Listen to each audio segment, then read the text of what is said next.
Hi, I'm Rex Benedict C. Aquino, programmer, documenter, designer of Yael Blues.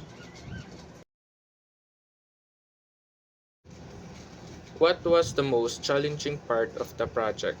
Para sa akin yung paggawa ng application kasi kailangan panoodin sa YouTube kasi dun sa part na yon hindi na na-discuss. Pero okay lang kasi maganda namang manood sa YouTube. Tsaka tinuturo naman almost lahat doon. Yun lang. Can you briefly discuss Android development and your experience with it?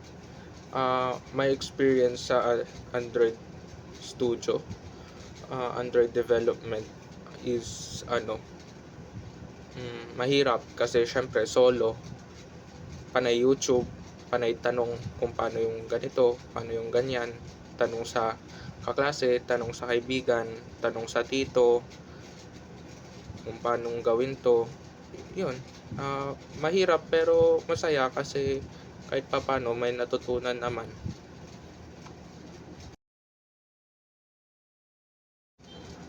For Documenter, what makes your app unique compared to other similar applications? Uh, para sa akin, hindi pa ako nakakita ng similar applications sa Bouquet Shop na may pre-order orders na pwede kang mag-order sa online shop kasi alam mo naman ang mga bouquet madaling masira, mga roses. Kaya feeling ko unique talaga siya. Siya lang yung mag-isang app or hindi naman siguro mag-isang app. Basta onti lang kami.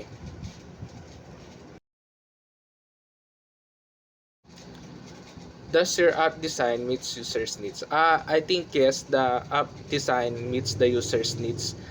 If yes, please explain how it addresses those needs. The interface is clean and easy to use or easy to navigate, allowing users to freely browse the flowers is allowing users to browse flowers by categories or by occasions. Users can order flowers to go. The application or the design the design I use is and visually appealing colors. For me, appealing colors that make the browsing enjoyable. So about the about the checkout system, it's easy to use because you just need your we just need I just need your home address and your cell phone number, and that's all.